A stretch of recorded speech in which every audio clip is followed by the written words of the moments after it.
My sister, who took John away from me, said, "I'll be happy enough for both of us." She sent me an invitation to her wedding with John, trying to make me jealous. But I told Mom, "We'll go anyway. We'll make sure to make it special." Usually my parents are nice and hardly ever get mad, but they'd had enough of my sister's bad behavior. We went to the wedding with determined smiles, but it turned out to be a disaster, not a happy occasion. I'm Hannah Turner, 24 years old, and I draw pictures for a living. I got married recently, not even a year ago, and my relationship with my husband, John, is strong. We met through a friend and quickly started dating. He proposed to me at a restaurant with a beautiful view at night. Our wedding was full of happiness, surrounded by family and friends. One day, I noticed that my husband John forgot his phone in the living room. I picked it up and brought it to him, saying, "John, you forgot your phone." He seemed a bit nervous as he took it, thanking me quickly before rushing out the door.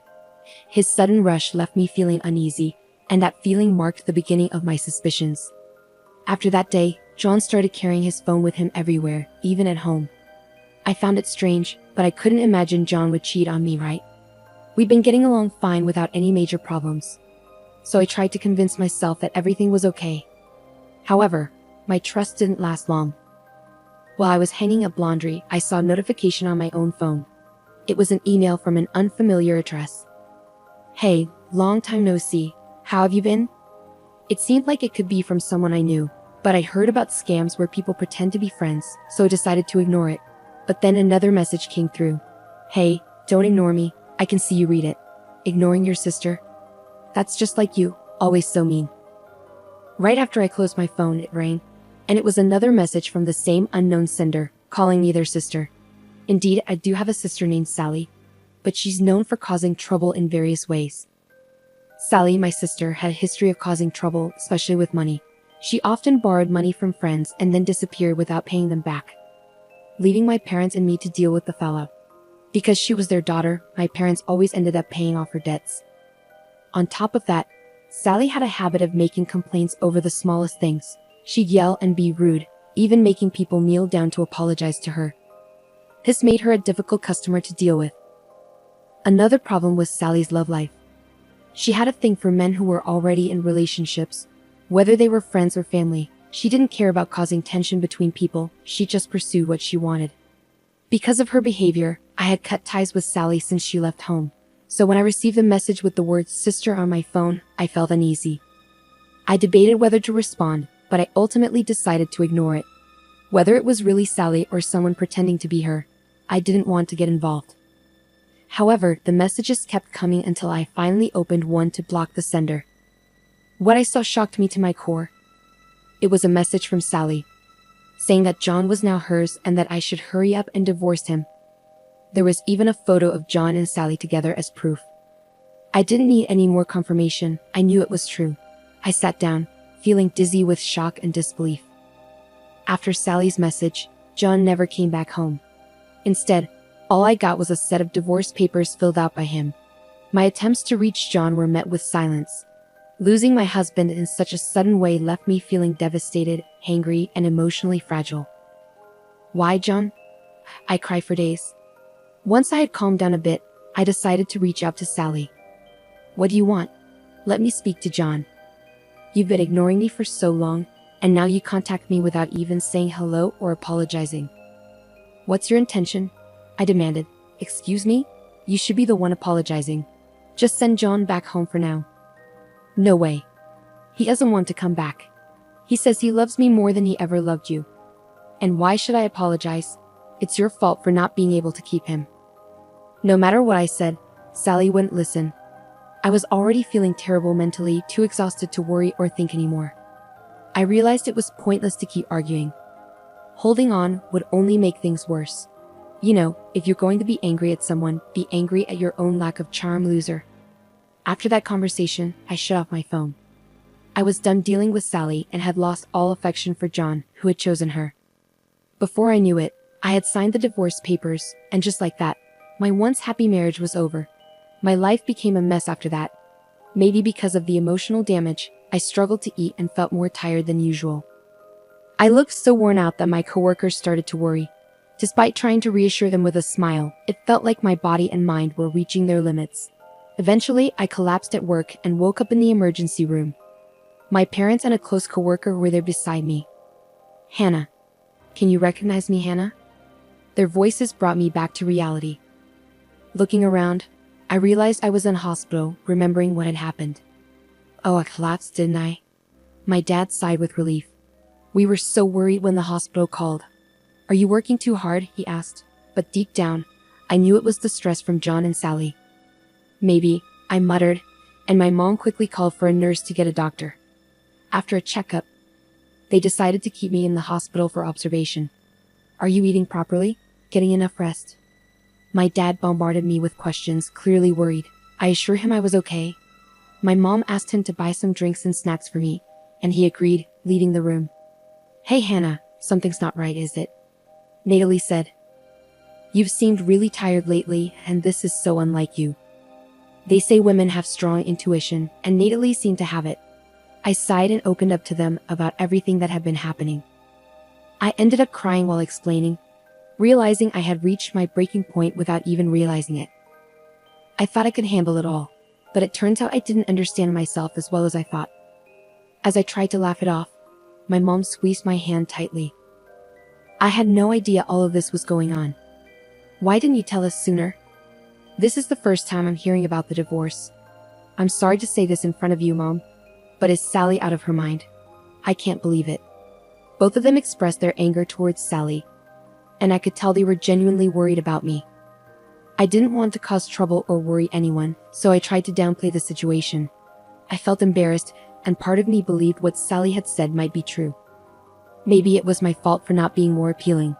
That's nonsense. What are you talking about? It's clear that Sally and your ex are the ones in the wrong here. Natalie is right. You didn't do anything wrong. To think you were suffering all alone, I'm so sorry.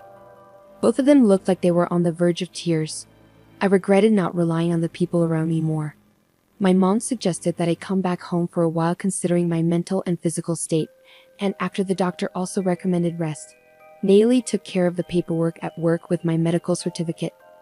When my dad returned with drinks and heard about me resting at home, he immediately agreed that it was a good idea. Natalie managed to explain everything to my workplace, and HR assured me, "You've got plenty of paid time off saved up, so take your time off to rest." After thanking Natalie, she reassured me that she'd be there for me, and I should lean on her whenever I needed. Over the next few days, I stayed at my parents' house. Natalie came to visit occasionally, and I could feel my mind and body gradually recovering. I realized that keeping everything bottled up inside wasn't healthy. Today, as Natalie and I were enjoying cake prepared by my mom, my phone rang, piquing my curiosity. I opened it, and my heart raced. "Hey there, how are you doing? Thought you might be wondering about us, so I decided to reach out." It was Sally, who I hadn't spoken to since the fallout. I regretted letting my guard down and checking my phone.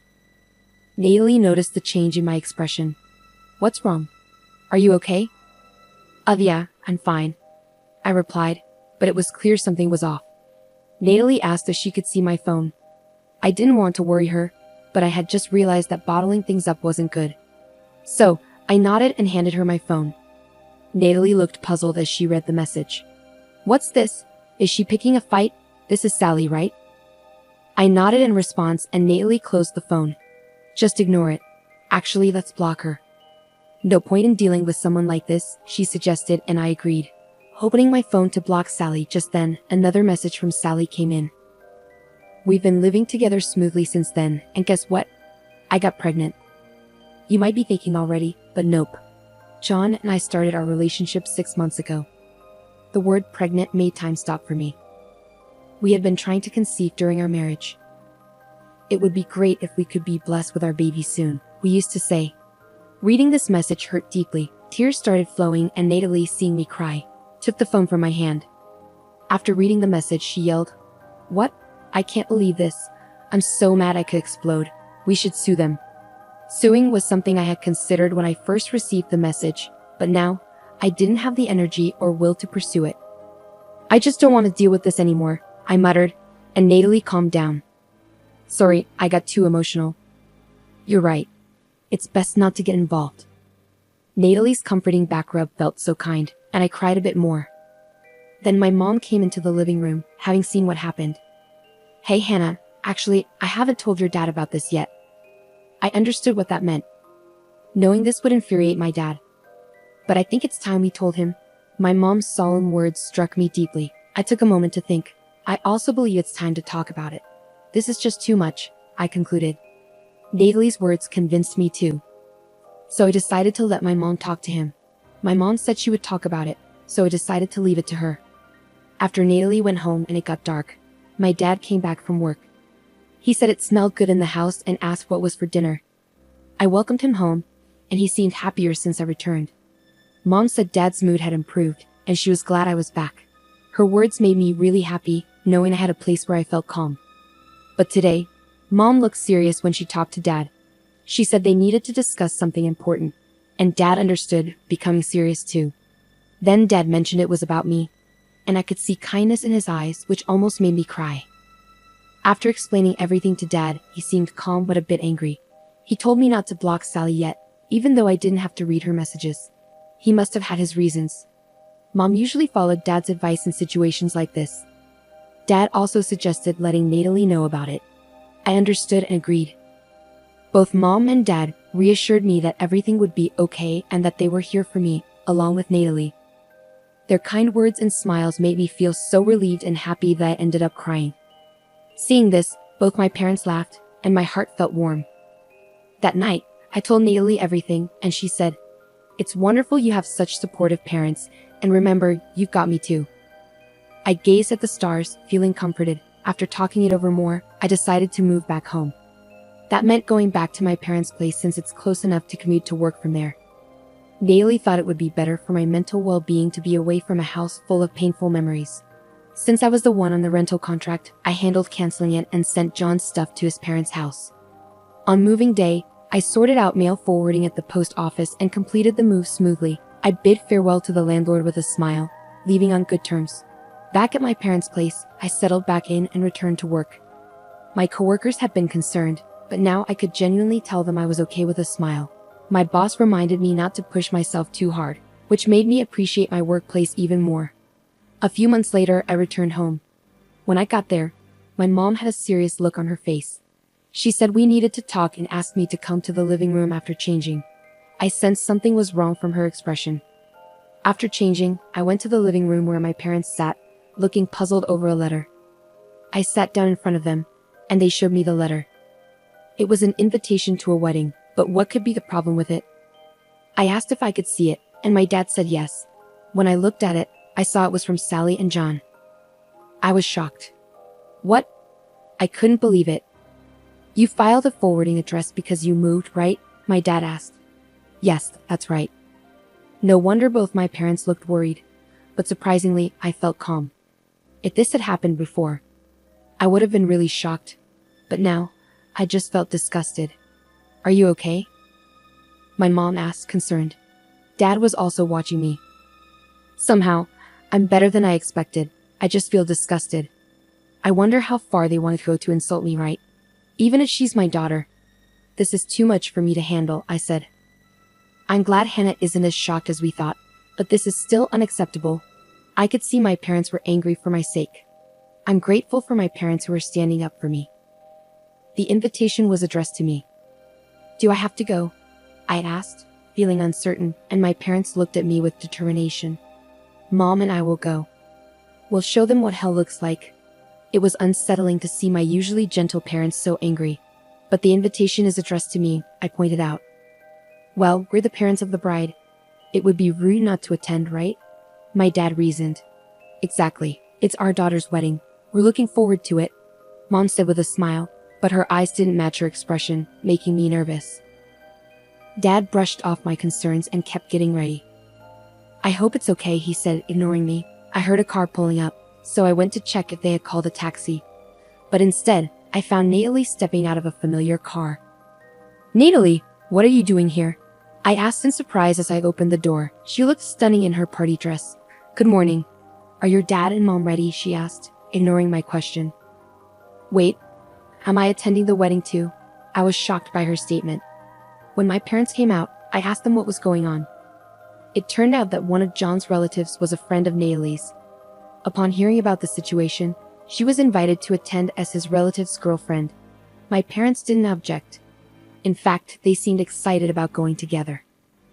As I pondered what they were up to, Natalie said, "I can't just sit back after what happened to Hannah. You get it, right?" Despite feeling anxious, I agreed. Then my parents and Natalie left together for the venue in one car. I thought about joining them, but Natalie seemed to sense my hesitation and said, "If you want to see, I can show you through a video call." So I stayed home and trusted them. But my curiosity got the best of me, and I reached out to Natalie for a video call. When they arrived at the venue, my parents and Natalie headed to the reception.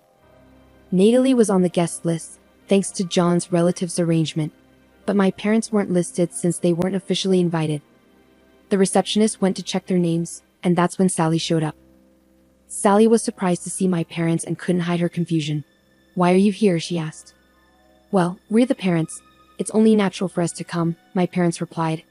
"There seems to be a mistake. We didn't receive an invitation," they explained, which made Sally force a smile. The invitation was actually meant for Hannah. Yes, we were surprised when Hannah told us about it. We had no idea about the wedding. Since Hannah couldn't make it today due to work, we came instead. It's fine to invite Hannah, but you should have sent one to us too. It wouldn't look good without the bride's parents, right?" My dad pointed out, mentioning the lack of invitation twice. Though I couldn't see my parents' expressions through Natalie's video call, I could picture the scene in my mind. "Yes, I'm your daughter after all. Of course, you'd be happy." Sally seemed to genuinely believe my parents came for her sake. I thought she was delusional, I muttered to myself. Then John appeared. He turned pale at the sight of my parents. "Relax, John. They came to celebrate with us. They must really love me, especially since Hannah is like that," Sally reassured John, who seemed relieved and greeted my parents with a smile. John's parents also joined in, and the atmosphere became friendly and warm. Seeing my former in-laws chatting happily, a memory of being fondly cared for by them stings a bit. I wondered if they were only nice to me because I was their son's wife, which was a bit shocking. Maybe it was indeed the right decision not to go, I murmured. And the scene shifted to the ceremony and then to the reception. At the reception, Sally and John made a happy entrance. Natalie occasionally asked me if I was okay, but surprisingly, I was fine, responding, "I'm okay." More than anything, I was worried about my phone's battery, but she reassured me she had a portable charger, well prepared indeed. When it was time to read the letter of gratitude to the parents, Sally started panicking because she hadn't expected her parents to come. Seeing this, my parents asked the MC for the microphone. Today, we weren't actually supposed to come, so it's understandable that Sally wasn't prepared. "As a surprise from us to you, we'd like to convey a message to our daughter Sally," my dad announced. The venue erupted in applause. Sally seemed relieved by the save and smirked, clapping exaggeratedly. "Dad, I'm so happy." Her exaggerated gratitude was annoying. I kept watching, feeling uneasy. Then my dad did something unbelievable with a smile. "Our surprise from us to you is this," he announced, and suddenly the doors of the reception hall opened, revealing several men standing there, all looking outraged. I watched the scene unfold, wondering what would happen next. Sally turned pale at the sight of them. Our Sally is so charming that she has received affection from many men. The kind Sally has responded to all these feelings, making her a pride and joy. And today, these gentlemen wanted to give us a prize, so we brought them here, my dad initiated, leading to the men storming the stage, expressing their anger. Sally tried to escape but was confronted with accusations like, "What do you mean you're marrying someone else?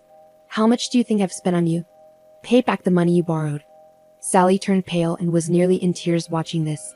Natalie coolly commented, "Wow," while I was stunned. John, confronting Sally with the "what's going on," found her too shocked and flustered to respond. Then my mom grabbed the microphone and started talking. "Guess what? We have another surprise. As my husband mentioned earlier, our daughter Sally is really popular, even with other women." When Mom said this, a bunch of women in the crowd stood up. We invited those who wanted to meet Sally. After Mom spoke, the women went over to Sally. Suddenly, someone else grabbed the microphone and shouted, "You stole my man, and now you're trying to act all happy. Give me money for cheating with my husband. You disappeared as soon as I lent you money. Pay me back." Everything got chaotic. The reception room went from noisy to really chaotic. I bet the other guests were shocked. but they seemed more disgusted than surprised. It was scary to see my parents smiling through all this madness, and I realized this was the kind of reputation my sister had. Amidst all the chaos, someone else grabbed the microphone. "Sally, it's really nice to see such a lovely person becoming our son's wife." Surprisingly, it was my ex-mother-in-law who spoke up unexpectedly. I was puzzled, wondering what she meant. She went on. "It might not be as grand as the surprise Sally's parents prepared, but we also have something special for you." John seemed shocked by his mother's words. "What do you mean, Mom? Can't you see what's happening?" But his attempt to calm things down was ignored by my ex-father-in-law, who took hold of the microphone. "First, we want to thank Sally's parents for their thoughtful surprise. I happen to own a business, and we decided to remove John from his expected position as my successor. That's our surprise for you." "What? What's going on?" Sally and John were shocked. I remembered hearing about John being prepared to take over his dad's business during their marriage, so his dad's announcement was surprising. "What are you saying, Dad? You've made your own choices, cheated by your own will, divorced by your own will, and remarried by your own will. Someone who can make such commendable decisions should start your own business rather than take over mine. Don't decide on your own. You said I was the successor." John looked panicked. "We're serious. You're already doing great on your own. Use your judgment to live your life from now on. With Sally by your side," his dad replied. "Exactly, I couldn't be prouder of having a son who can make such independent decisions." I was stunned. My ex-in-laws seemed to be laughing along with my parents, but their eyes didn't match their smiles. They seemed pretty angry. Natalie found the situation amusing. "They deserve it. I can barely keep from laughing. I'm just speechless," I said, and Natalie caught me up on what had happened while I was away. My ex-in-laws came to apologize. They truly considered me and my parents as part of their family. They had teamed up with my parents to plan this surprise retaliation. Natalie had been keeping in touch with my parents and had also heard the story from John's relatives, so she knew everything. Hearing this brought tears to my eyes, realizing I had so many people supporting me. "You're not alone, Hannah. There are so many people who care about you," Natalie said, trying to hold back her own tears. "How could we stay silent when someone we care about is hurting?" Yeah, I cried, unable to speak properly, just nodding. "Thank you," I managed to say finally. I saw my parents and ex-in-laws smiling kindly at me through the screen. Meanwhile, chaos continued at the venue, with the staff trying to calm down the disastrous situation. Then, a man stood up and made his way toward the stage. He stood in front of John, who then collapsed to his knees. After saying something to John, the man returned to his seat. "Hey, what did that man say?" I couldn't quite make it out from this far away unless he used a microphone. "Maybe I should go ask him directly," Natalie suggested and headed toward the man with her phone. "Excuse me," she said as she approached, and the man turned around. I was surprised. "Uncle?" It was indeed my dad's brother, my uncle. Natalie showed him the screen, and upon seeing me, my uncle looked surprised and very happy. "Hannah, are you okay? I heard about what happened today from your dad. It must have been tough. Thanks for worrying about me, but I'm fine. By the way, what did you say to John just now?" I told him that since I run this hotel, I'll be seeking compensation for the damages. The reception hall is a mess because of the bride and groom," my uncle explained. Both Natalie and I understood upon hearing his words. That's why John looked so pale. After chatting with my uncle for a while, I felt a bit more hopeful. Trying to spot Sally through the camera was tough because of the crowd surrounding her. This wedding had turned into anything but a celebration. Looking around, I noticed many guests leaving, including some of John's colleagues I recognized, who seemed puzzled as they left. I thought to myself, well, that makes sense, feeling somewhat relieved. The wedding ended in disaster, with Sally and John looking worn out and pale by the end. "And now, the bride and groom will leave," the MC announced. But by then, most of the guests had already departed, and only our parents, former in-laws, Natalie, and a few of John's relatives were left to applaud. When my parents came back home, I went up to greet them, and to my surprise, Natalie and John's parents were with them. I was a bit shocked but bowed to my former in-laws. "I'm sorry for not keeping in touch. I regret how our marriage ended despite your kindness." I apologized, feeling guilty for not reaching out to them after the divorce. My former in-laws, with tears in their eyes, placed their hands on my shoulders. We should be the ones apologizing, they said. But I insisted it wasn't necessary and thanked them for their care during the marriage. After that, we all sat down for tea and had a pleasant chat, expressing gratitude for the wedding events and parting on good terms. I felt like I finally had closure and felt rejuvenated. A few days later, I received a message from Sally on my phone during work. I had forgotten to block her, but when I checked, it was a barrage of complaints. You ruined our wedding. Take responsibility. Did you tell our parents? Are you jealous? Stop blaming me for your unhappiness, loser. Sally's message flashed on my phone. I sighed and turned to Natalie at the next desk. Can I still claim alimony for the affair? She's practically giving me all the evidence herself, right? Fed up with it all, I decided to hire a lawyer to claim alimony. I saved all the messages and images Sally sent and replied to her. Thanks for providing evidence of the affair. A lawyer will be contacting you, so please stop contacting me directly. Sally freaked out. A lawyer? What are you doing? Stop it. She began deleting the messages and images she'd sent. When I told her that I had saved all the evidence, she panicked even more and started apologizing. Sorry, it was all lies. I'll leave Jan alone now that he's not going to be the CEO, and I won't say anything mean anymore. Please don't make me pay alimony, I already have debts. That's not my problem. I don't want Jan, and do whatever you want. Actually, maybe it's good you took him. I don't need a man who cheats. And in the end, you protected me. Thanks, sis, I replied before cutting off contact. After blocking Sally, she tried reaching out from different accounts, but I blocked those too.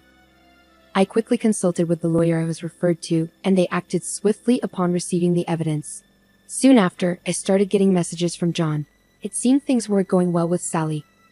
He sent me creepy messages like a lovesick Romeo, which I ignored and blocked. When he tried to contact me through the house, my parents handled it. Apparently, he got scared off by them, and hasn't reached out since. Later, the lawyer informed me that John and Sally had agreed to pay the alimony. They tried to resist using Sally's usual complaint tactics, but that didn't work on a lawyer. Realizing they had no chance, they gave in. John, who was initially resistant, looked defeated and pale after learning Sally had provided plenty of evidence against him. Despite feeling bitter about being harassed by such immature individuals, I'm now just thankful for the many people who stood by me. Sally and John eventually got divorced. Sally, with no one else to turn to, contacted our house once, but my parents issued a statement of estrangement. She hung up the phone crying. John, rumored about the wedding at work, found it uncomfortable and ended up resigning. Unable to go back home, he's now getting by with part-time jobs. Meanwhile, I received a promotion at work because of my excellent performance. I also started a relationship with someone I met in my new department. Thinking ahead, Natalie also clicked with one of John's relatives, and we often share our love stories. Next month, as a celebration, my parents, Natalie, and even my former in-laws are planning a trip to the hot springs together. Despite hitting rock bottom, I feel happier than ever before.